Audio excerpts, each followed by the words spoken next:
Conference. We're going to build the best football program in the SEC Conference. You have now arrived at Stadium in Gale. The kick, it's been blocked again! How about it? It's been blocked again! It's going to heat one deep down the field. It's going to be to the goal line. It's going to be gone! It's a touchdown! And the Gators have won the game! Tyreek Cleveland! How about it? I can't believe what I just saw! Dropping back to throw. Pops and fires the ball over the middle. It's Dory! It's Dory! Got a touchdown! Dory got a touchdown! Oh, man! Dory's got a touchdown! Ahmad Black, in his final game as a Gator, takes it all the way home and sends Urban out a winner. You have now arrived at Stadium in Gale. Boys and girls, ladies and gents, welcome to another episode of Stadium Miguel. It's your favorite Uncle Silk. It's Dan. And Delatory. Same corner, same time. We in camp. How y'all boys feeling? Feeling good. Getting back into it. Dan asked me before we started, he was like, how was your weekend? I was like, it just worked through the weekend. Yeah, Nick, you're back at the football facility for what is probably a 30 or 40 minute round trip for you for 15 minutes, but at least we're here. Fall camp is back. We made it through the doldrums. Yes. My favorite time of the year, man. It's football season. Getting it crunk up. Eventful first week of camp, I would say, or first few practices were pretty interesting, to say the least. Yeah, lying season's back. And as three very notable liars, we're back. I would never. Swing. You have negative lies, Nick. I would never positive lie. Lies. I would never lie. I think you lied about QB too. We'll talk about it a little bit. I think so, Nick. I think so. How was your boys' weekend? Good? Before we get into everything, good? Yeah, pretty solid. Didn't get into a whole lot. Back to school shopping. The kids go back to school this week, so I was in the thick of the mall and Walmart and Target yesterday. So I'm a little exhausted from that. Outside of that, bro, not a whole lot going on. Just back to school. They go back excited when? to get my days back. Tomorrow? Thursday, actually. Thursday, okay. I think they go back here in Hillsborough, maybe tomorrow. Don't have kids. Very notably, have 0 kids to report on my end. So I think they come back here. I want to shout out a buddy of mine on Saturday. Outside of him graduating from the University of Georgia, so definitely a flawed human being. But he invited me out to play the old Memorial Golf Course here in Tampa. I think it's about as exclusive as you're going to get in terms of membership. He's got a client of his or somebody that he knows that's a member. $125K to join. Yeah, just an absurd amount of wealth there. This is my second time playing. The first time I saw your boy, Ken Griffey Jr. out there with the Barber twins, who are both members. But I sat down on Saturday morning because you have to change your shoes and all that in the locker room. They have very strict rules about cell phone usage and all that. Sat down, changed my shoes, turned over my right shoulder, Vinny Testaverde's locker. And then I walk out to get into a cart to go over to the driving range, and I see none other than Tampa Bay Lightning legends Braden Point and Alex Killorn step out of their G-Wagon for just a great round of golf. It must have been 718 degrees outside, but I want to shout out my boy Merritt, who does a lot of listening to this pod to report back to his Georgia fans, our friends, about what's going on in Gator Nation. But shout out to Merritt for letting me play. That's one of those things that you just don't get to do very often. Sounds luxurious. It was. Elite name dropping, bro. I can't compete with that, bro. I cannot compete with that. Different kind of name dropping. Had a bunch of people come up to me on Saturday in open practice saying they listened to the pod. So appreciate all you guys for listening, showing love out of practice. And we'll get more into that. But that's always cool. That's always cool when someone comes up and says they appreciate the pod or the work you put in. It's not a $125,000 country club. But I appreciate I'm not a member. You know what I mean? So I just appreciate having people that are richer than me or a little bit more well connected that invite me out there to make the list. Quick shout out to all the people that are watching on YouTube. If you could hit that like button, the subscribe button, the share button, do whatever. All of that kind of fun stuff helps us get out to more and more people, which allows us to grow and continues to allow us to be the voice of the people, the pod of the people, whatever we want to call ourselves. But Chris Sorley here in the comments saying, "What's up, Nick? Great to see you." Follows that up with "I thought you were taller." LOL. That edit made me. Rob on Twitter is a menace. Rob, okay. I think it's just Rob. He tweeted at Silk today, put me on like Aaron Hernandez, like holding the gun into the mirror. Made me nervous.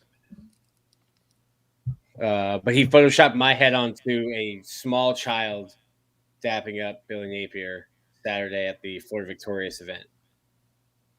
Yeah, so let's dive into that. Before we do that, as always, we're going to shout out our friend Alan Horn with State Farm Insurance. Got a lot of good content to get to today.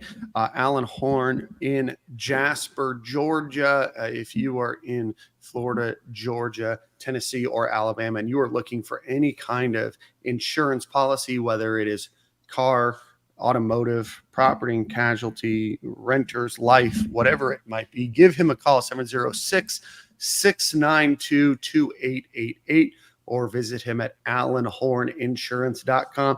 Always shop your rates. Alan is a State Farm representative. So again, 706-692-2888 in Florida, Georgia, Tennessee, or Alabama.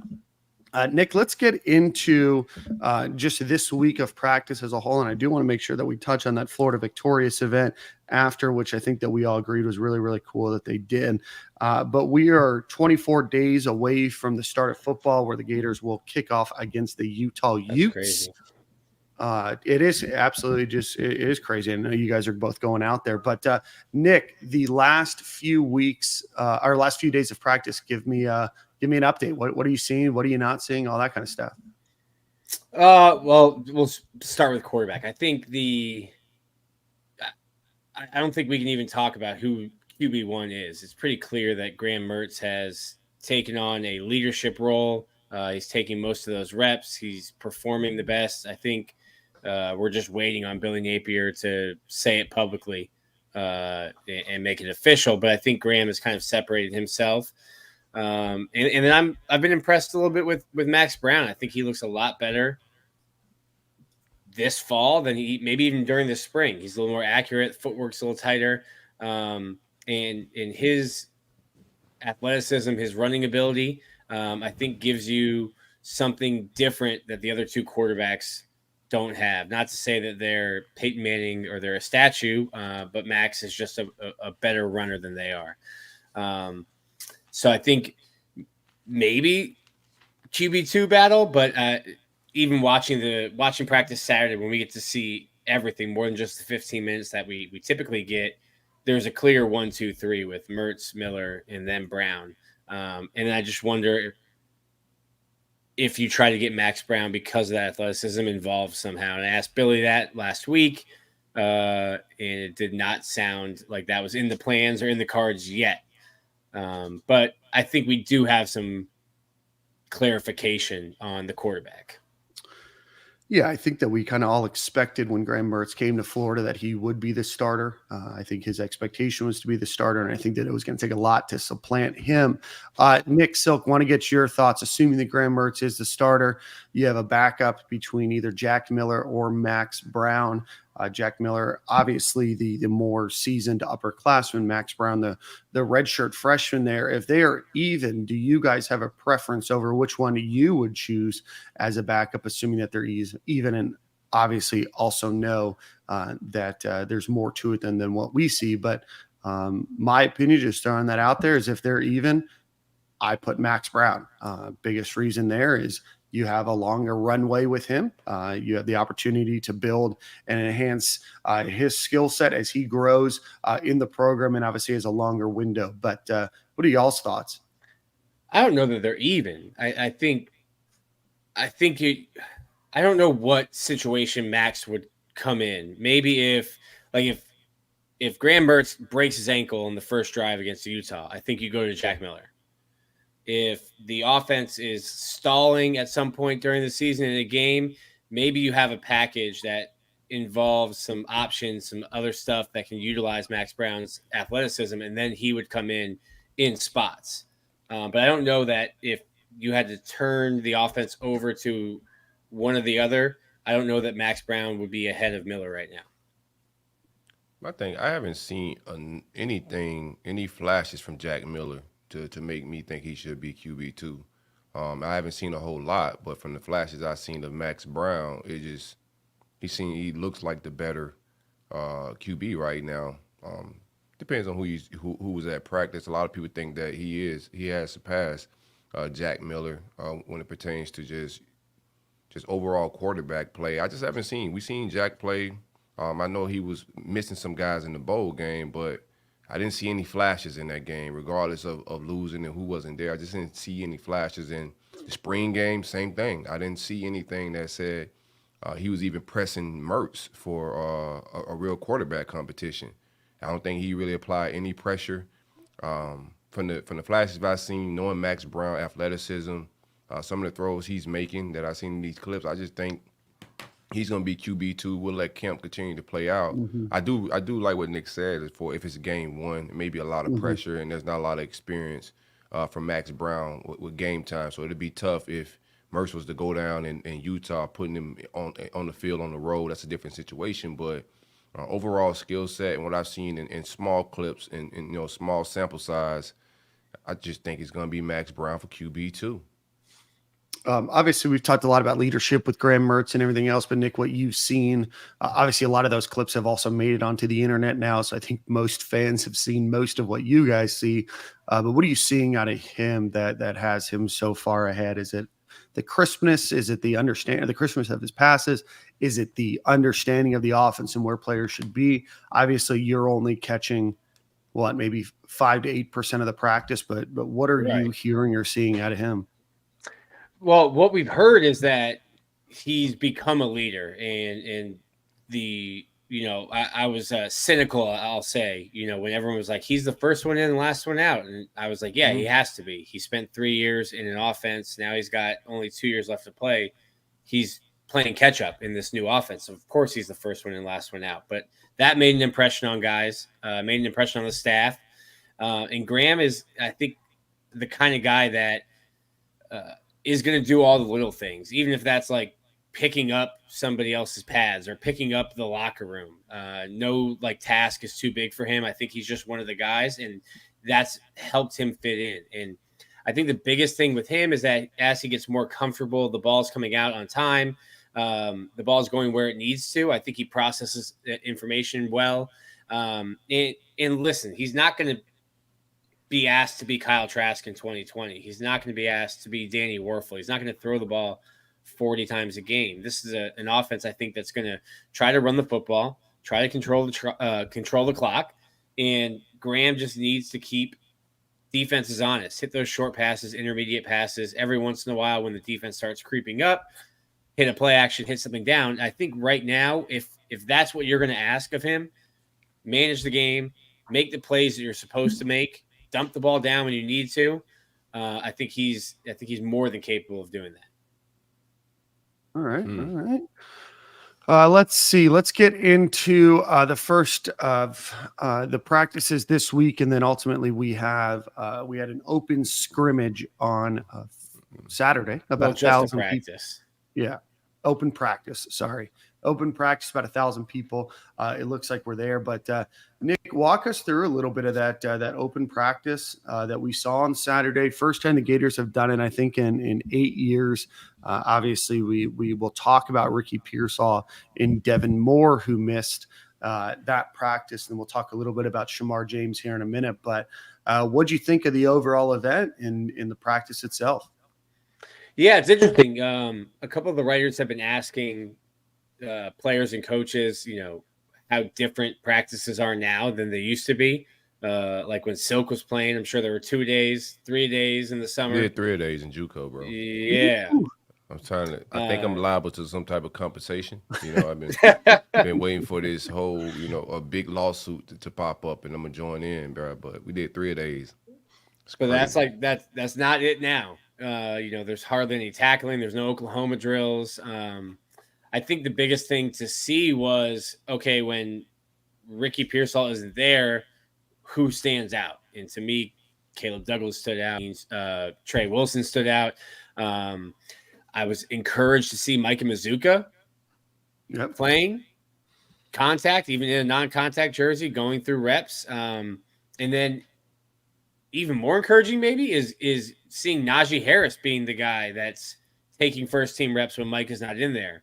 And I think that speaks volumes just to what he was able to do in the spring and the kind of player he is. So I think it's really hard to play as a freshman offensive lineman, but he's going to get the opportunity this year. So I don't know why. I saw a lot of hate or negative comments towards the offensive line. I don't think they were bad.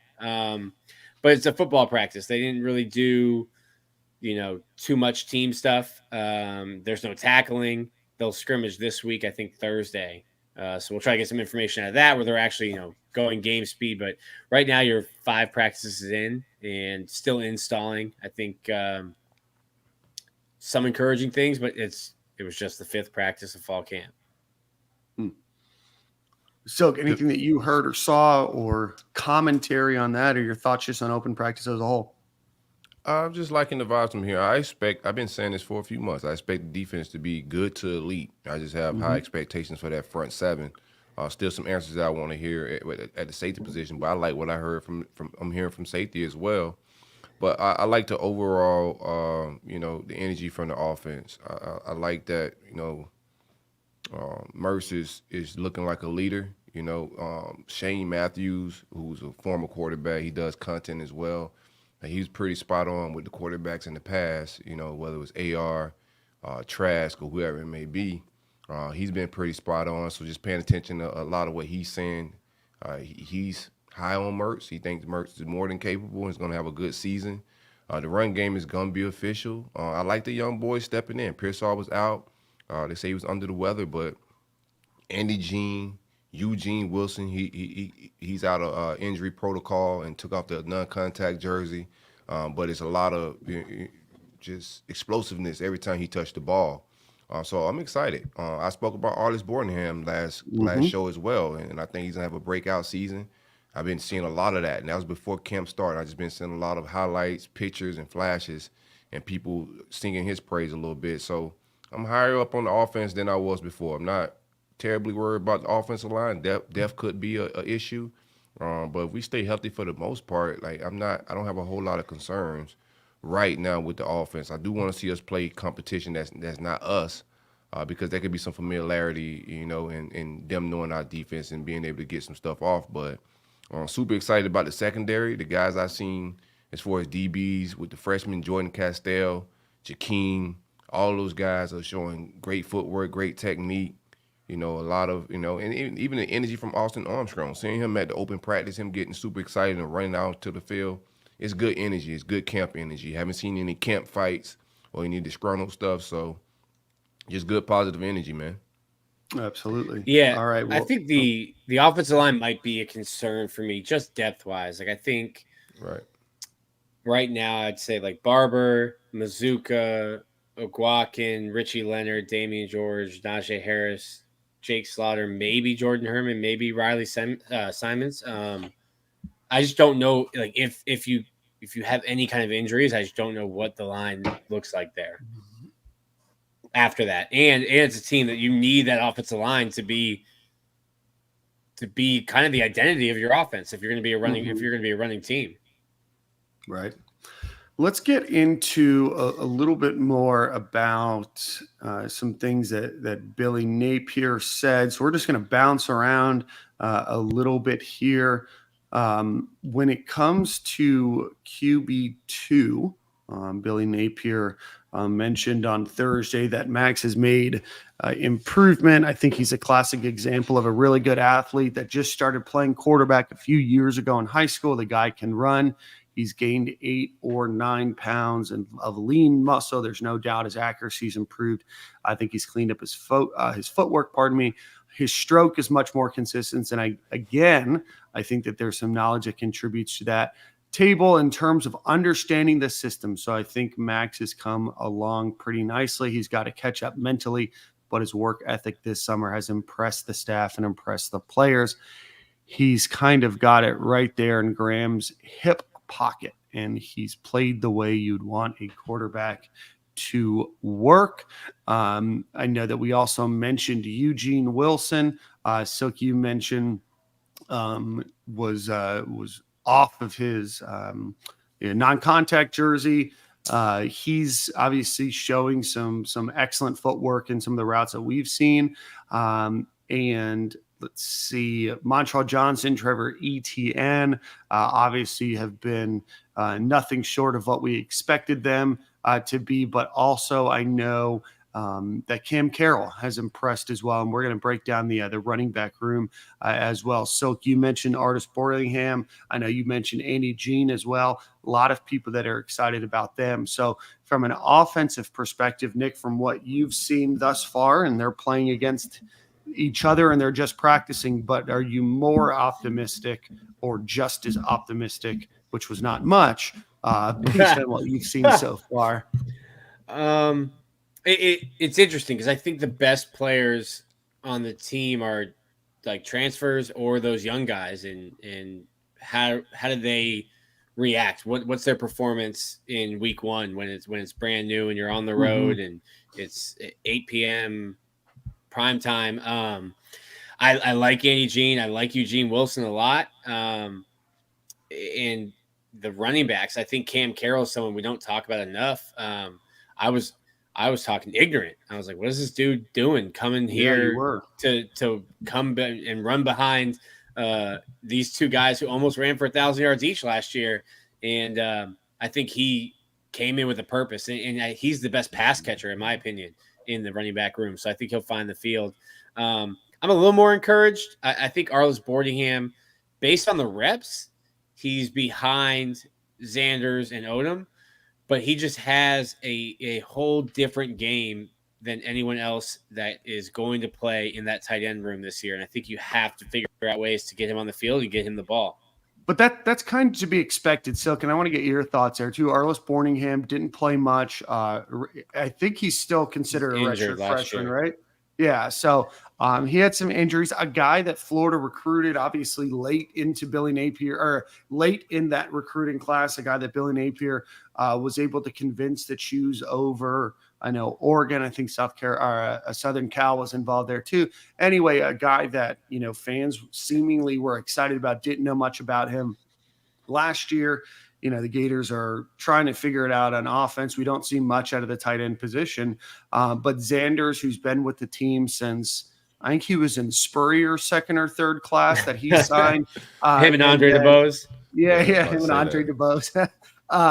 And then you have Odom. Obviously, you have the injury to Zipper as well. And Borlingham has, seemingly done really well. But it should be expected that a redshirt freshman that didn't play at all last year would probably be behind those guys. But that doesn't mean it's necessarily indicative of how little or anything he might play in the offense. Is that kind of a good way to break it down right now? Yeah, you got to lose the job, and I think that's what happens during camp. So he'll work his way up the depth chart, and then the situational ball as well. I think when it's time to get the ball to the tight end, your number one choice is going to have to be Arlis Borlingham, even Tony Livingston. I want to see how he continues to mature this camp, but the guys that can go up and get the ball, separate, have a different type of twitch and athleticism, you got to get those guys the ball. He's like our Eugene Wilson at tight end. You just got to find a way to create mismatches. You're going to get safeties or a linebacker that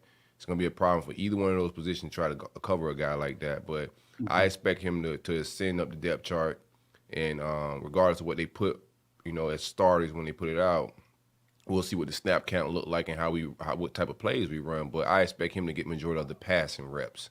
I would say, I don't know if they want him in there doing a lot of the blocking if we're going to run heavy. But if it's in pass situation, goal line situation, you need mismatches. You got to use all this, man. He's just different. Big, goes up and gets it. Can run with the ball after. I've been really, really impressed with him. Maybe it's a blocking thing, and maybe they just don't feel as comfortable with him blocking as they do Odom and Xanders. But like I said, he just brings something different that the other tight ends don't bring right now. And not saying that Tony Livingston can't be that or Hayden Hansen can't be that, but they're not there right now. Yeah, I think those guys, you got to scheme open. I don't think they're just going to be man beaters, right? And they could just line up and beat somebody. So while they probably could block better, and I expect that because that's their strong suit. They're bigger tight ends. And I expect Artis Bornham to become a better blocker as he stay in the weight room, get bigger. Next year, his sophomore year, it's going to be a little different all the way around for the whole tight end spot for him. But yeah, those guys you got to scheme open. And I don't know if we have a tight end scheme open offense, but if you just need a man beater, you got to get guys like all this on the field. It's going to be interesting. I did like some of even Caleb Douglas got to hold on to the ball a little bit. I want to see him sure up his hands, especially after that Florida State game last year. But I like what I saw out of the wide receiver spot, all the way around. I like the young boys that are pushing the depth chart and pushing for minutes. And I like some of the veteran guys that we got out there. But same thing, like some of the starters that's out there, like they on the clock. Like Frazier's, I like his skill set, but he's on the clock. These young boys is playing to take reps and take snaps. So he may start the Utah game, but if he's not making plays and he's not separating and making it easy for Mertz, you're going to have to put a guy like Miguel, Andy Jean, Eugene Wilson, guys that can run routes, separate, and make the job a little bit easier for the quarterback. So it's going to start a certain way, and it's going to, a few games in, you're going to see the depth chart start to shift a little bit. Yeah, to me, outside of or after Pearsall, Caleb Douglas has been the best receiver, in my opinion. I'd put him ahead of Jaquavion Frazier's already. And then I agree with you. Those young guys, especially as the game starts to slow down, they get more reps, they start to get more comfortable on the field. I think those guys, you'll start to see them get more playing time, get more run. Because I think Andy Jean, who did I compare him to? I said like Antonio Callaway, Van Jefferson. Nice. Like he's polished. Yeah. He's just a polished route runner. Just a mature football player already. Man. Yeah. Yeah. I like the way he attacks a lot of these guys. I'm going to be real. I like the way they attacked the offseason this year as freshmen. They were dead ass serious as far as getting better and putting the work in. Even with Artis Bornham, I wasn't just high on him because of his skill set, but I saw the work that a lot of these guys were putting in. It was serious work, and you start seeing their body change a lot. So, Andy Jean's an absolute professional when it becomes route running, working out, preparation, all of that's major. Callaway was a professional in certain aspects, but he was lacking some maturity in others. So Andy Jean just seems like he's well-rounded in all aspects. Yeah, absolutely. Silk, your thoughts, a little bit easier to see the field as a freshman at wide receiver than certainly some other positions, right? Yeah, the further you're away from the ball, the easier it is as a freshman. So, like, just telling a guy to run a slant or this is your route in the huddle, you don't have to know the entire playbook, but being able to give guys like him who just super talented, you got to get on the field, coach them up in the huddle, let them know what they got to do if they don't grasp the playbook. 'Cause I don't know what his comprehension of the entire playbook is, but if he's struggling, you teach guys like that, even Eugene Wilson, who didn't have a spring football, he's coming a little bit later than the other receivers like Miguel and Gene. Man, you just tell that guy, hey, we're going to throw you a quick bubble screen over here, and you do what you do, bro. We're going to get out of your way. So you just got to teach those guys as you go, but you got to get the ball in their hands. And I didn't see. Seeing Eugene Wilson get a screen instead of Xavier Henderson, no slight to Xavier Henderson, they're my peoples. I rocks with the Hendersons. But it's a different type of screen you're throwing. It's a different type of bubble screen than a guy that's a lone strider that was a 400 runner, and you got a 100-meter runner that was one of the best in the state. It's a different vibe. And then he came in and he was like squatting 400 plus, benching 300 plus. Just like, where did that come from? Thank you, Nick. I want to give a quick thank you to our friend Stone Cold Drip Sauce Tin. Again, Sounds like my closet. Yeah. We appreciate the super chat donation. We are going over that projected win total for sure, which I believe is 5.5, depending on the sports book, 5.5, 6.5. But I agree. Florida does have a very tough schedule this year. But again, all signs are pointing to maybe this isn't the dire straits that some people on this podcast may have made it seem like in the spring. Yeah, the schedule's never going to get easier, by the way. You said Say Dan what? was talking greasy? Dan was talking greasy earlier. Just no. Crazy negative. All right, let's give let's move over to the defensive side of the ball. Before we do that, go support the Gataverse. Go visit them at gataverse.io. Again, you will be able to help Florida Gator student athletes. We had talked about the TBT that was sponsored by the Gataverse last week. They did end up losing to Maryland 77-74. Corey Brewer at 27 points. They'll be back next year. They're going to do another event and everything else. I know that was a ton of fun.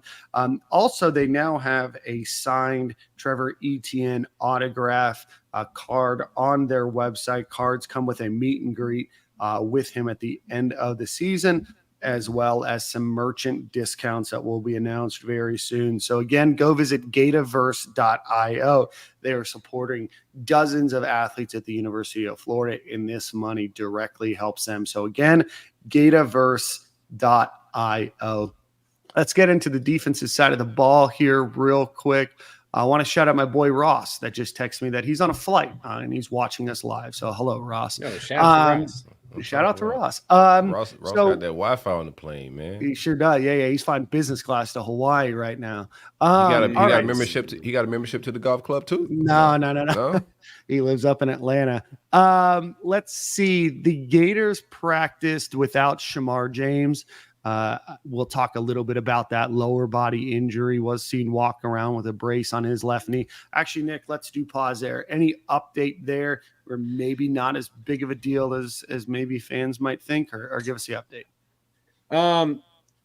We haven't got anything solid from Billy. We'll talk to him Monday around 12:30. But from the people I've talked to inside the building, they're not giving the vibe or the sense that it's a serious knee injury. Billy went like hockey coach. Dan. Lower body injury, Nick. It's like it's a lower left quadrant, not even left, just a lower quadrant. A lower quadrant, yeah.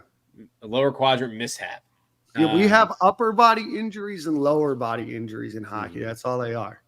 Never a head injury though. No concussions. Never a head injury. No. Broken knuckles. I believe that would be considered an upper body injury, considering your head is on the upper part. But I'd have to double check my anatomy. What's the broken knuckle? Lower or upper? How do you? That would be an upper body injury because your arms are connected. Yeah. But if my hands are down, my knuckles probably below my waist. Yeah, but your arms themselves connected at the upper body. Now you're getting into semantics here. Anyway. Yeah, I like semantics. I heard from Shemar, that everything's okay. He's going through, but I heard that it's nothing serious. He is injured, but it's nothing like season threatening or anything like that, man. So shout out to my guy. He was out. He came out late on Saturday with his lower body in a brace. Whole lower body. Not the whole thing, but if we're doing our hockey injuries, I can't tell you what part of it was. They need to do it like they used to do in the cartoons, where they just wrapped up your entire body. You're in like a wheelchair, both legs up. Could you imagine the freak out if they would have like rolled Shemar James out in the body cast? Man, listen, when they mentioned the injury, Twitter went crazy. Yeah, they went crazy when the injury happened, bro. I can only imagine if he would have came out in a cast or something. I think Shemar's going to be Florida's best linebacker, and it's encouraging that it's not going to be, it's not an ACL. It's not going to be a long-term season-ending kind of thing. Trahaja Mitchell had I can't remember who he hit, but he had a massive hit near the goal line. Montreal. On Montreal. And Montreal's a big dude. I feel good about that linebacker room. I think Derek Wingo's gotten a lot better. Manny Nunnery's a guy who I didn't think would really contribute other than special teams, and he's kind of been getting some run, especially with Shemar out with the twos. Heard some good things about him. I said his name. I've been hearing some vibes. I've been hearing some vibrations about Manny Nunnery, dog. He might got an eye, Nick. I don't know. He's very instinctual. He diagnoses plays really quickly and just gets to where he's supposed to be. There was one play that really stood out to me Saturday. It was like a little running play. I think it was like a cutback, and he kind of just stayed patient, saw the gap open up, and met whoever, I can't remember who the running back was, met the running back for no gain. So to me, that was impressive, just the way he diagnosed the play and got to where he needed to be. Didn't get stuck in traffic, didn't run himself out of the play. Don't know that he's a starter, especially when Shemar comes back, but I think Florida's pretty deep there at that linebacker spot. We have definitely Scooby and Derek Wingo is probably the likely people to pick up the slack there. I think if you did like a 3 deep or a 2 deep, it would be Shemar, Trahaja, and then Wingo and Scooby behind them with Nunnery close behind. Okay. Solid depth. And anything on Deuce Robinson, he was a transfer from Michigan. I think he's all right. He hasn't flashed. Young guy. Yeah, he really hasn't flashed to me at all. And then you can put Jaden Robinson, the true freshman, in there with him. I think he'll be a great player. It almost looks like he kind of sticks right by Trahaja a lot. It reminds me of like when Antonio Morrison got on campus. I can't remember. It might have been John Bostic, but like that first spring when Morrison got on campus, they were like, hey, just follow this dude around. Whatever he does, you do it. So if he barks at somebody, you bark at them. Well, maybe not the barking at the police dogs. Maybe just don't do that. But yeah, I'm encouraged by the linebackers. I think let's go to defensive line next. I went up and looked it up yesterday. Des Watson played 386 snaps last year. Might chop that in half. That's wild. Gervon Dexter played more. Like Florida just didn't have any kind of depth. So when I can't remember what it was. It might have been the first game of Utah, and someone's like showing, I think it was either G or Princely, like kind of jogging at during a play in the fourth quarter. And I'm like, yeah, that was his 64th play on the field that night. I think when you look at Florida's defensive line now with the depth they've gotten in with Banks and Cam Jackson adding into the middle with McClellan and Tyreek Sapp, Des Watson, you've got enough guys to rotate and keep them healthy. It's not a Georgia thing like when Georgia was just rotating in 5-star after 5-star, but Florida finally has some depth at defensive tackle and enough guys where they don't have to play 45 snaps a game. Yeah. Obviously, Florida desperately needed depth on the defensive side of the ball, or the defensive line position group as a whole. Go and get a few players in the transfer portal to try to shore things up there. And now one of the other players that the Gators are excited about on the defensive line is Princely Uman-Milan. Did we see much of him? Did we see much when it come to pass rushing? Now, obviously, with any of these practices, quarterbacks are in non-contact jerseys, as well as we're not tackling right now.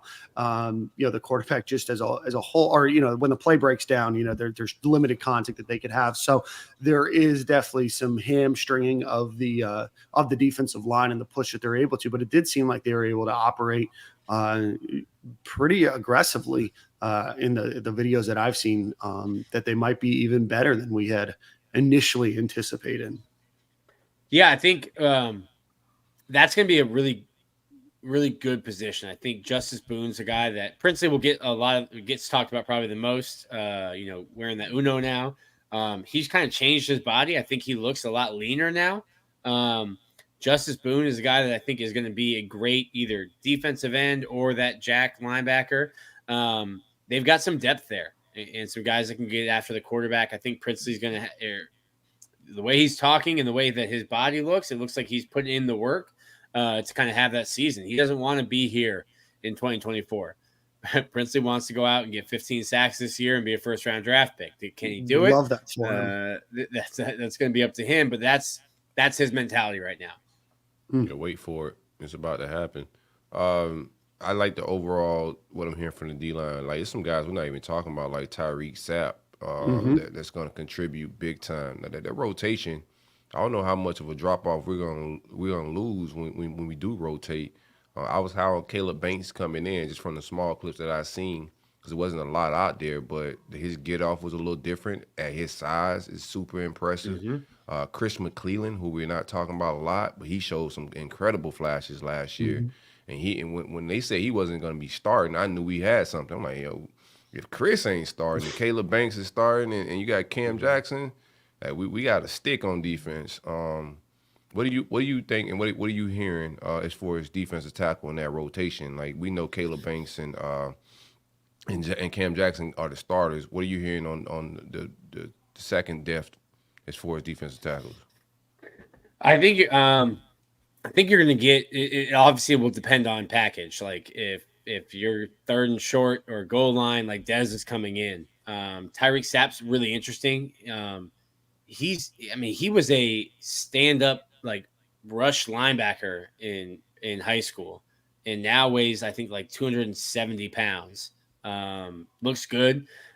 He's a guy who I think can play slide over if you're heavy, slide over and play defensive end or play defensive tackle. I think you're looking at Banks and Cam starting. McClellan and Sapp and Dez would be the guys right after them.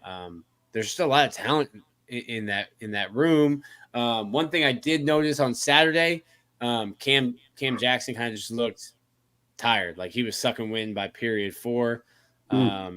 He's gotten a lot bigger. Maybe it was just it was hot. Maybe it was just one of those days, but did not look great to me on Saturday. But he has been great since he's been here. And then let's talk a little bit about the defensive backfield.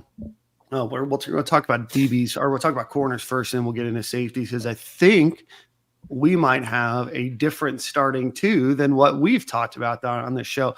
We talked to Devin Moore out, upper body injury. Jakeem Jackson, Dijon Johnson slid into that number 2 cornerback behind Jason Marshall on the other side of the field. But Dijon Johnson, 2 pick sixes, I think, in one of the first couple practices of the season. Our fan base immediately said, "Who threw them?" But gotta be some exciting moments for that defensive backfield. So, Jalen Kimber, a guy that wore a club on his hand for most of the season last year, obviously a highly rated guy, transfers from Georgia. Dijon Johnson, highly ranked 4-star, flip him from Ohio State. Jakeem Jackson ends up being one of the top DBs in the country. He's coming in. Nick, Silk, your thoughts? What are you guys thinking? How that room kind of shakes out a little bit, and obviously it depends on how Devin Moore might be out for. That's first off. I need Devin Moore healthy. I penciled him in as a starter opposite of Jason Marshall, as long as he's healthy. Best availability. Best ability is availability. So he gotta be out of the tub to make the club. All the cliches. But outside of that, Jalen Kimber is really good. No club. He's healthy. So it shouldn't be a huge drop-off when Devin Moore leaves with him. And I love Dijon Johnson and Jakeem Jackson, what I'm seeing. I like them as recruits, but they're on campus now, so the stars don't matter. The discipline, the eye discipline, the foot discipline, the technique discipline from these guys is above average for a freshman, Like some people were saying, like the goal line stuff that we're doing, and our DBs were backpedaling as soon as the ball was snapped on off coverage and off ball things as a DB, and you just can't give up space on that. So just seeing a lot of that discipline. Dijon is an absolute dog. You got to find a way to put him on the field, corner, safety, whatever it may be. He's a corner, but you got to find a way to put these guys on the field. And I think like if there's any mishap at corner, injury, or if Devin Moore is not shaking back from injury, and maybe Kimber, whatever may go down. If somebody goes down, I feel really good about these freshmen stepping in and getting some minutes. I don't feel like that. These are guys that a lot of time offensive coordinators see a DB come in, they're freshmen. Yeah, we're gonna throw right at him. Throw right at him, yeah. These ain't them type of guys. We got some killers at cornerback, bro. for sure. Yeah, I think Jakeem's really, really good. Dijon might be the one I've been most impressed with, especially since he's been on campus for like 6 weeks. Right. Really impressed with him. And then the other one that I like a lot is Jordan Castell, and you're seeing him get a lot of burn and making plays at safety. I think if we're talking about the position group that I came away most concerned about, it might be safety. Miguel Mitchell got run over by Trayon Webb. Let's talk about safety here in a second. So let's just finish up on DB or on cornerback real quick. Jason Marshall, obviously a lot of fans are expecting a lot of big things out of him this year. Highly, regarded 5-star recruit. Comes in freshman year, plays well. Last year, defense as a whole just was bad. Not saying that he was necessarily bad. He was left out on an island a lot to make the ball or to make plays on the ball. But ultimately, the DB room is so much impacted by the way that front seven plays. What did you see about Jason Marshall? Does he look to be as impressive as we're expecting him to be? There's some mock drafts with him maybe in the first, early second round. I mean, he's being put on an island now, and they're going to be playing more press man. I think that's what he's more suited for. He played a lot of off last year, a lot of zone last year. It'll be interesting to me because I think the defense is going to bring pressure and bring it from different places. And does that mean you're playing more man, or are you dropping into like a cover 3 while you're bringing 7 or 8? But what I have seen is that they definitely are playing closer to the line of scrimmage. I think that plays into Jason Marshall. And, last year, I think at some point during the season, we had a conversation and we were just like, maybe it's not him. Maybe it's us. Maybe we just put too much on him and he's not the player that we were making him out to be. And maybe what we're seeing right now is just that, hey, he wasn't being used to get the best out of his game. So we'll see right now. But, yeah, in terms of how the defense is being called, it's kind of just like, hey, Jason, you take that guy, just take him out of the game, and we'll play 10-on-10 over here. Yeah, deny the ball defense is what Devin Moore said. Austin Armstrong calls a lot of press man defense this year, which I know has been something that Gator fans going back to Todd Grantham. So we're looking at 4 years ago now. We've seen situations where they'll show the field on camera and the DBs are maybe barely on the screen in some of those plays. And especially it seemed to happen a lot on like 3rd and 6 where they're 10, 12 yards back. Yeah, it's crazy. And then the DB back pedals. Like, yo, you're already behind the sticks, bro. Anyway. All right. So, Nick, we do have a question from somebody in here, and then we'll move to safeties real quick. This goes back to defensive line. Kelby Collins, have you seen much of him? Again, just a true freshman. He's just behind those guys that I was talking so highly of. He's behind Princely. He's behind Justice Boone. I think him and TJ Searcy are guys that are coming along. Kelby, I think, looks more the part. Like, TJ's big still, but Kelby came in looking maybe like a sophomore. Those are guys that I think have good futures. But, like, how often are you taking Princely off the field? And that's the spot that he's playing. All right. And then let's get into safety real quick, and then we're going to break down the running back and linebacker position a little bit more in depth. Right now, we had up until this show, even last week, we thought that it would be Miguel Mitchell as one of the surefire starters there, Kamari Wilson.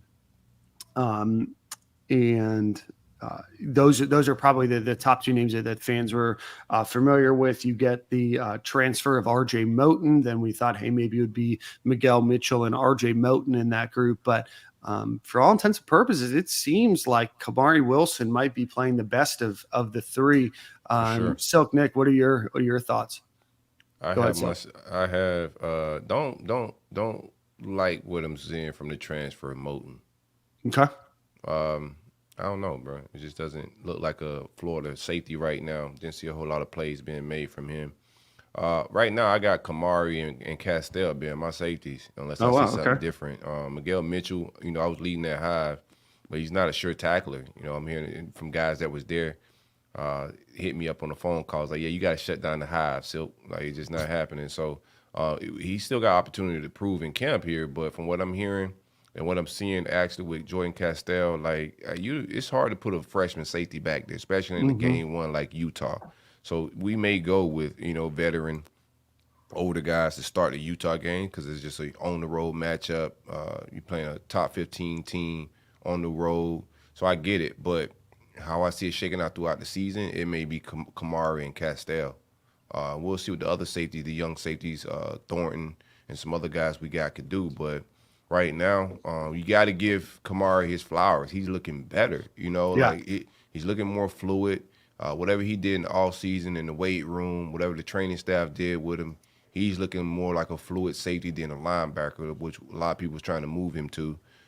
So you got to give him his flowers, man. He's getting better. He's looking better. So one time for Kamari Wilson. We'll see how it all plays out. But right now, he's definitely playing the best back there from what I'm hearing. Yeah, I think Castell stands out to me. Moten, I think there was like a stat that like he hadn't given up like a touchdown pass. SEC speed's a little different than the Big Ten speed. For sure. So it's just not a position right now that I have a lot of confidence in. Mm-hmm. Yeah, and that's probably the position group that we've been the most skittish on giving a ton of flowers just because of what we saw last year. We saw some depth issues too. Now, obviously, you go and you recruit pretty well. You get some good guys, Jordan Castell being one of them, to come in. You put yourself in a situation where you have, one of the wide receivers, move to that defensive backfield, whether that's a chance for him or whether it's just to try to shore up that depth. But from everything that I've seen, it's Kamari Wilson one. And I think even when we talked about it last week, we were thinking Kamari might be 2 or 3.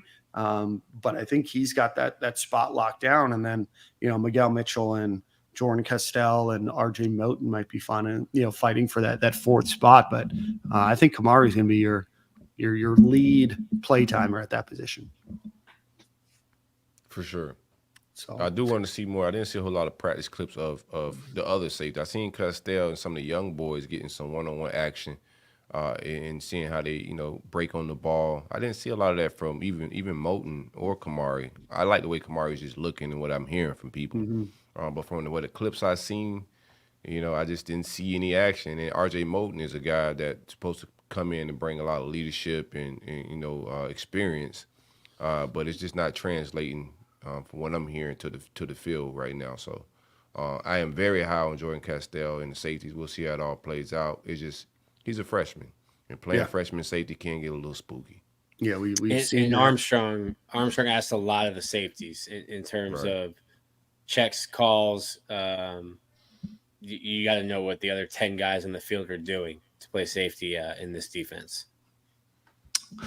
Absolutely. We're going to break down linebacker and running back a little bit more here. Let's talk special teams real quick. Nick, punt returner. Do we have any idea of what we're doing at punt and kick return? Obviously, with Ricky Pierce all out. I didn't tweet about it much. Let me pull this up. I made a list, but there were some drops. Yep. ETM is back there. Caleb Douglas is back there, and Eugene Wilson was back there. Did see Eugene Wilson drop one, but that's a guy who I'd like to see back there. Him or Caleb Douglas. Sure. I think I'm excited to see Ricky. Like on the other hand, though, it's like okay, at this point of his career, Eugene Wilson doesn't mean what Ricky Pearsall means to the offense. Mm-hmm. And if I'm going to have somebody staring up into the sky while people are running at him, waiting for a ball to come down, maybe I put the freshman back there instead of putting my best offensive player back there. I like that take. I think Ricky is definitely our best route runner and probably the go-to receiver. But upside probably. He's definitely the best receiver. Just a little word play there, Nick. But I like the upside of Eugene, how fast he is, how explosive he is, returning those kicks. But you got to be able to catch it first. But none of it matters. So right. Nick, your punter makes the watch list for the Ray Guy Award. which is outstanding. Jeremy Crawshaw. So exciting news for him. Let's see. Well, Trevor Billy Napier's a known hater of all punters, going forward on fourth down all the time. Jeremy Crawshaw didn't even have enough punts last year to qualify for the Ray Guy Award.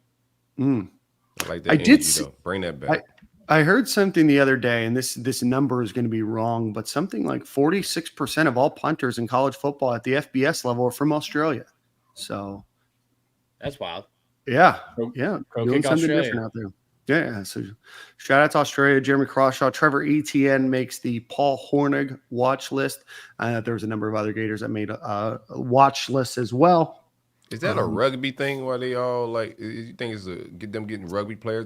I think Aussie rules football, rugby, and then I also think that they have like very good training and development programs over there for the kickers. That's crazy. Yeah. Pro Kick Australia in Sydney. Yeah. So and I think you do a really good job of marketing them, and then you know how these things go. You get a couple people that are super successful, and you're like, I can't miss on this, right? So you go and go shopping for kickers in Australia. I like it. Punters. All right, and you save a little NIL money too. One battle that we're not talking about, and like if Florida's going to be in close games, I don't know who the starting kicker is going to be, whether it's Trey Smack or Adam Mahalik. I think they both looked fine. Didn't really extend them out past like 40, 42 yards in practice on Saturday. You gave Smack a scholarship to come to Florida. Mahalik was given a scholarship over the summer. I don't think you need two scholarship kickers.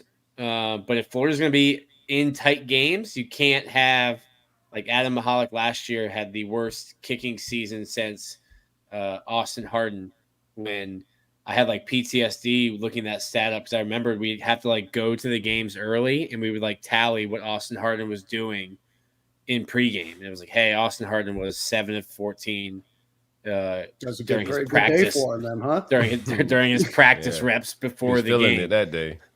Yeah, so he was in his bag. So, so I don't know. I don't know who will win that. One of the analysts who has been tweeting nice things about all the players had a tweet last week saying that Adam Mahalik is ice and that he had won the job, but I don't know if he has. But to me, that's for a team that's going to have to grind out some games, grind out some wins. Yeah, you'd like to have a kicker that is consistent. Yes, big part of the position. All right, any final thoughts before we break down running back and linebacker a little bit more? Nah, man. We just finna run down on some Utes week 1. That's all. What we got next? We got let's give a quick shout out to our friends over at FanGo Tickets. Go visit them. FanGo, it's FANGO tickets.com. Think of it as Airbnb for your season tickets. Go and list your tickets. Individuals can go and buy. There are no fees for the buyer of those tickets. So again, started by a UF alum and is very interested in helping grow this platform to try to fight back against some of these Ticketmaster and other websites that have unruly charges for buyers. So go visit fangotickets.com. Florida Gator tickets, Cleveland Browns, Tampa Bay Lightning, Tampa Bay Rays, Bucks are on there as well. So go check them out. Fangotickets.com. All right, so let's get into running back. Montreal Johnson, Trevor Etienne, Cam Carroll, and Treyon Webb are your 4. Although I think the first 3 that we named are going to get a bulk of those. Trevor Etienne, the guy that's made a couple watch lists, a guy that it seems like the media is very hype on, makes 3rd team All SEC. Montreal Johnson not getting the love that we thought. Is that a name recognition thing? Is that just – what is it? Because I think Montreal Johnson's your best running back. Yeah, I don't know. I asked that, like, just maybe even like to myself, just sitting in a room like a crazy person, being like, "What about Montreal?" Padded room, yeah. They just can't give too much Gator love out there, so they just pick one. Yeah. Well, I mean, like, to me, they're kind of interchangeable. They're definitely different running backs, but I feel like they're going to carry the ball in terms of, just number of carries similar. I don't think one is head and shoulders better. And like Montreal got no love, no preseason love. And ETN got a little bit. But to me, that's 1-2. It doesn't matter who starts, who gets the first carry. I think those guys are going to be, the engine that makes Florida's offense go this year. Yeah, I don't even have a favorite out of the two.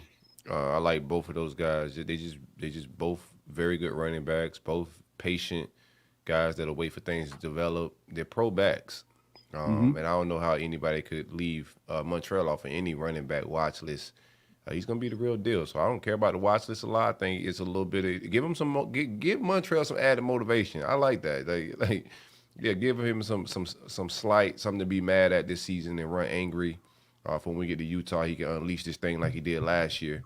But no, I think I view those guys just as valuable. It's just 1A, 1B. It's just pick your medicine, pick your And I poison. think you saw that last year, right? The top 3 running backs for the Gators last year were Montreal Johnson, 11.92 attempts per game at 64.69 yards per game. Trevor Etienne had just a hair over 9 rushes a game. And then Naquan Wright, who transferred, was getting about 6.7 carries per game. Obviously, you drop off Naquan Wright, you add in Cam Carroll. Anthony Richardson was averaging about 8.5 rushes per game last year as well. So obviously, we don't expect Graham Mertz to run the ball certainly as frequently, but of Montreal Johnson, Trevor Etienne, and Cam Carroll, who do you think the order goes to for most attempts, most yards, most touchdowns? Like, kind of what are your thoughts, or do you just think it's truly going to be a 1A, 1B with Cam Carroll being probably a closer 2 than we thought? Yeah, I think it's 1A, 1B. Like, I don't think you won't have more than 20 carries separate, in my opinion. On the season? On the season. Okay. Separate, unless there's like an injury or something, you won't have, a big separation between ETN and Johnson. In my opinion, Cam Carroll's been the best pass catcher. I've been really impressed with how he runs. He runs hard, tough guy to bring down. Made me eat my words. I thought he was crazy for coming into a running back room with those two guys. Saw him maybe twice and was like, okay, never mind. I get it. I get it. He's great. And Trayon Webb has flashed, but like, you're just a young buck in a really, deep, talented room. So I think Florida's running back, you're fortunate to have this group of 4 guys. And even if somebody were to go down, I don't think you really lose a step from Johnson to ETN to Carroll. And I think Trayon Webb will continue getting better and continue to try to work into that group. Yeah, going back here, you mentioned pass catching. I'm just going to pull up some stats from last year. We saw, they were not involved. Yeah, ETN had 9 catches for 66 yards. Montreal Johnson, 12 catches for 58 yards. Lorenzo Lingard, 2 catches for 22 yards. And Naquan Wright, 1 catch for 14 yards. Obviously, not a big part of that offense last year. What did I say? 12. So you maybe had 8% of your catches last year from running backs. Do you see that being a little bit more based on what you've seen and some of the involvement of the running backs in that passing game, and maybe what some of Graham Mertz tooling is to include them and obviously the skill set that they have, and maybe some of the shortfalls that the Gators have at the wide receiver position as they continue to develop players? Yeah, I think that should be something too, especially that you don't have the kind of athlete that you had last year. Like, you're not going to get the 90-yard, 80-yard touchdown run from your quarterback. Use your running back as an extension of the passing game. I think ETN and Montreal are getting better in terms of pass catching, but I think you need to get those guys involved more, especially when you look at what you've lost at receiver and what you have coming back. Mm-hmm. Good stuff. Anything else on running back? I mean, I think that's a position group that we've been very high on for the entire offseason. It seems like they've come into practice as good as advertised. In Cam Carroll's situation, probably better than advertised, right? Tryon Webb, I know that you said is doing well too. A guy, 4-star guy, recruited very heavily for Florida, was wanted by Jawan Sider and wanted by the folks up at Penn State who recruit the position really well. Came in not as many flowers as maybe some other running backs in that recruiting class might have gotten, but has come in as impressed thus far.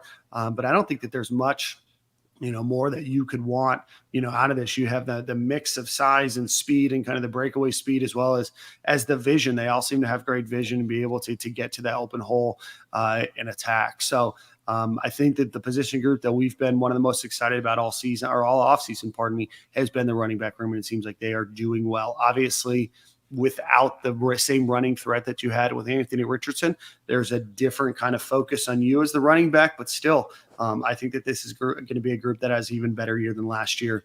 And I'm very, very excited. I think that that's what's going to make this offense hum this year. Like it when it hums, man.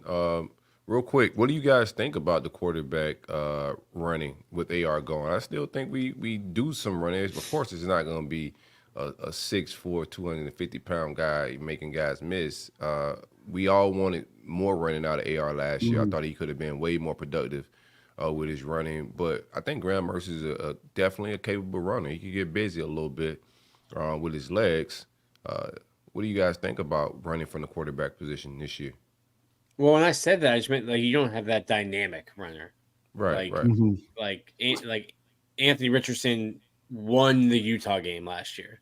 And Amari Burney. Shout out to Amari. But like you're not going to have Graham Mertz isn't liable to go for 70 yards on any given play like Anthony was. But I still think you can add in some of the quarterback run option kind of stuff. But you just don't have that same kind of big play waiting to happen, home run waiting to happen in Graham Mertz running. Right.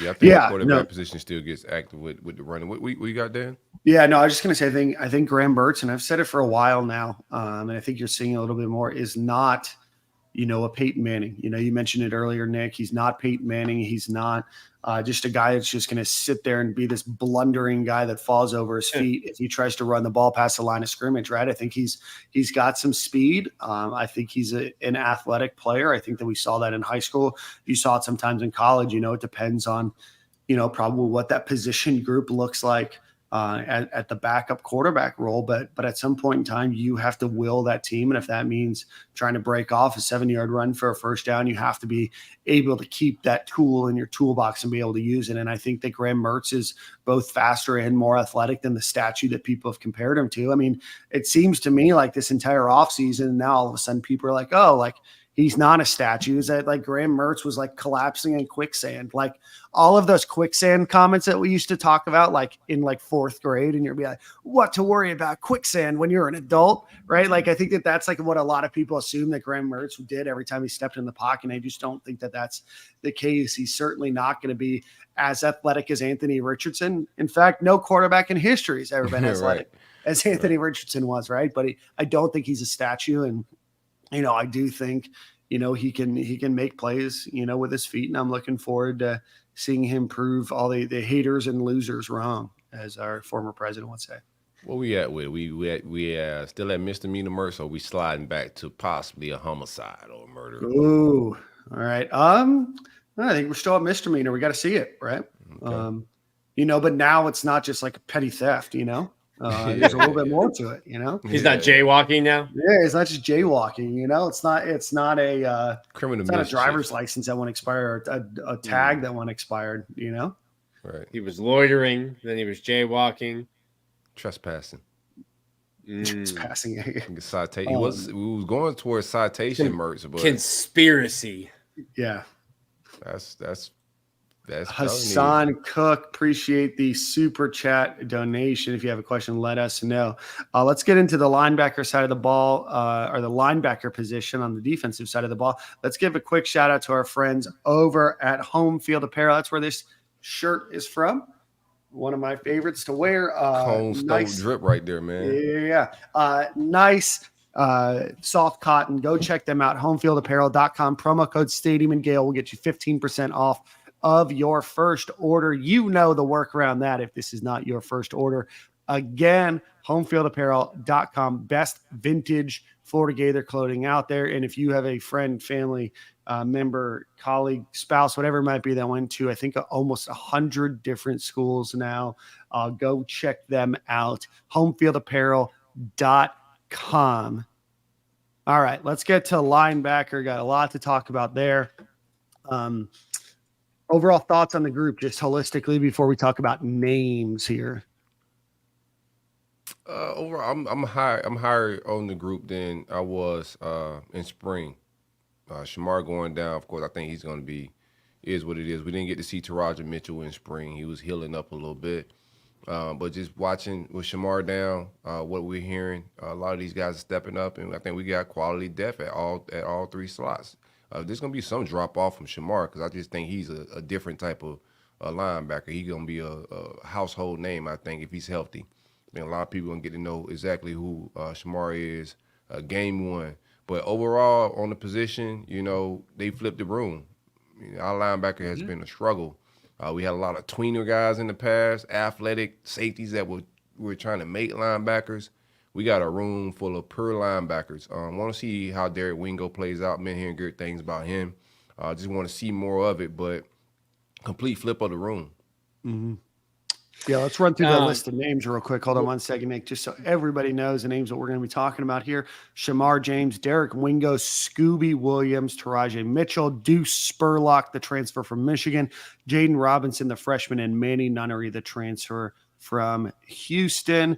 There are two walk-ons, Kenny Anahi and Justin Pelak in that group as well. I think it's Pelak. Sorry, go ahead, Nick. But I think it's Pelak, but Anahi. Sure. Look at you. Look at you. I think my question, Silk, we're bringing up the what you called the midget tight end, the slow midget tight end from Utah. Is Shemar James? Can Shemar James cover Brant Keithy, who I told you would kill Florida last year based on knowing the linebackers that Florida had, and went for like 9, a buck, a 4, and a touchdown. And caught in hell. Yeah. Most importantly, he got that. He did. Add that. That's his 10 catch. I expect him to mention that. Yeah. 10 catches. He's a talented guy. And he's a release valve. Like that's a good spot for him, right? So I think he's also coming back from an ACL injury too, but his was earlier than Rising's. Right. So I expect him to have a good game again, but just won't be enough again, Nick. So I think Shemar can run with him, but that guy's gonna get his. He's an NFL tight end, so he's gonna get his. I think. I don't want to get too far into the Utah game, but the Utah game is going to come down to them being able to run the ball. They're not going to be able to drop back and just pass on us, bro. We're going to push that pocket. We're going to come off the edge with that new Uno. It's going to be a different type of game than what people think is about to happen in Utah, bro. I can't wait to get out there, but they're going to have to be able to run the ball and slow down that pass rush in our defensive line. If they trying to drop back and throw to that tight end, it's going to be murderer's row. So Dan touched on it a little bit with Taraja. They kind of just like put him in bubble wrap in the spring. He's a guy who had an injury last year, has had some injuries at Ohio State. Came in, and I was so impressed. First practice that we walked into, he's calling plays and calling checks out. And I'm like, okay, this guy's been here 3 weeks, and he's already leading and commanding the defense. So I was impressed with that. Maybe you should expect that from a 6-year guy, but it's a brand new defense, and that impressed me. I've been impressed with him sideline to sideline. Like, I don't think he's as athletic as Shemar. I don't think he's as athletic as like Scooby or as fast as those guys. But like a Zach Thomas, Ray Lewis, they might not have been the biggest or the fastest, but their instincts and the way they can run from sideline to sideline, they put themselves in position to make plays. So I like that. I like Taraja Mitchell. I think he's going sorry, Nick. I'm just going to write down that you're comparing Taraja Mitchell Zach Thomas and Ray. I like that. I'm just saying smaller. When they go positive, he go positive big. Yeah. He go positive. He could have very easily just said like an Antonio Morrison. You know, right. He could have. He went for the big dog, and I appreciate that, Nick. It's what brings us the best content out there. Shout out to Hall of Famer Finally, Zach Thomas. Finally Yeah. getting his just due. Very Oh, man. Yeah, and then Derek Wingo is a guy that hasn't been healthy, just hasn't had the opportunity. He's had a crazy career because he was a edge rusher at St. Thomas, came in the 2020 year, and guys started getting COVID, guys started getting hurt, and they're like, hey, by the way, now you need to learn the Mike and the Will and the Sam. You need you to learn all three spots because you might have to start next week. And then I think the Mizzou game got canceled. But after that, he's had shoulder injuries. He had a shoulder that needed surgery. Then Ventrell got booted out of that game, and Wingo was going to have to start against FSU. He broke his foot on the Monday of FSU week and played on like a broken foot that ended up having to get surgery. So we talked to him on Saturday, and he just looked so happy to not be injured or not be playing through something. To me, it'll be interesting to see, does he take a step? Is he in a rotation as like the third guy? What does Scooby do? Scooby's a guy that they tried to move out to edge. They moved him back. I don't know what Scooby does. And then Manny Nunnery, can he get in the mix? It's a deep room. Like you said, so you flip the room. You lost like 100 and you lost like 120 starts. That's 120 that's games played between the two linebackers that were drafted. You flip the room, you bring in a couple guys, Manny Nunnery, Deuce Spurlock, and Taraji Mitchell. And then now you're counting on those guys. Your Shemar James, you recruited him.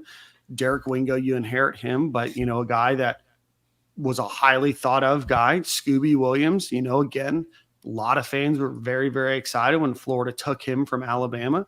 Jane Robinson is a freshman, right? So like you flip the room, but there's just a lot of names right now, right? Not a lot of production. Taraji Mitchell, highly thought of guy, injured. I think almost every year he was at Ohio State, right?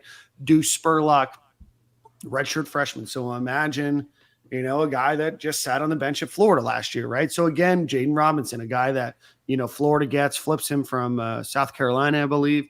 But again, those are some names, and now you need your Shemar James and your Derek Wingos and your Scooby Mitchells, and you need those guys that transferred in, and the guys that you went after, and Florida was very picky in the transfer portal this year.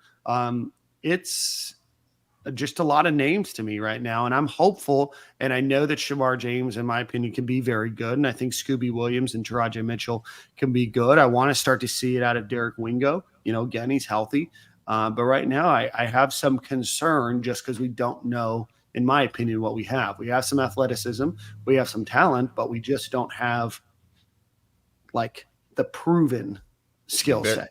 The best thing these linebackers got, this was a front four in front of them. Like that's a linebacker's dream, is to have space eaters and guys that are causing havoc up front. And they can just roam free. You're not getting linemen getting on the second level, and they got to deal with that stuff. So that's going to be the biggest blessing for these linebackers. And I believe in Taraji Mitchell. I know like Shemar has the biggest upside, and that's the young phenom.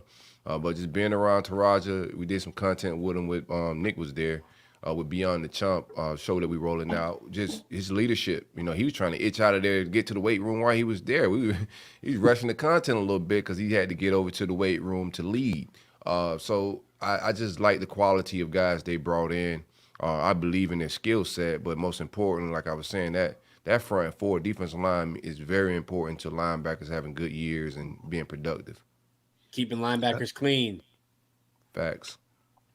Yeah, I want to give a shout out to Derek Wingo. He was named to the Warfel Trophy award list, or a watch list, which is college football's premier award for community service. So shout out to him. Assuming Shemar James comes back healthy in the next few weeks, your lineup for linebackers is Mitchell, James, and Wingo. Yeah. So, and then maybe Scooby Williams in there as well.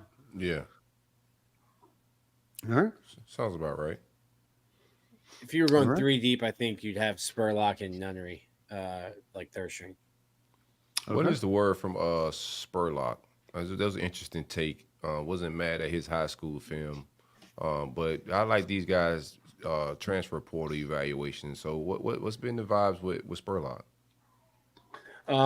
Kid from Alabama, went up.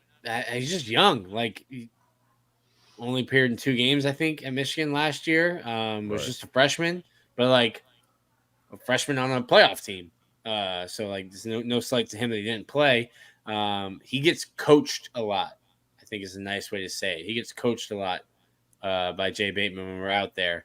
But young guy, essentially treat him as just a true freshman, because he is only been in college 1 year, and now he's in a brand new scheme, brand new system. So I don't think he plays a ton this year, but a guy that could grow into a linebacker that starts for you somewhere down the line.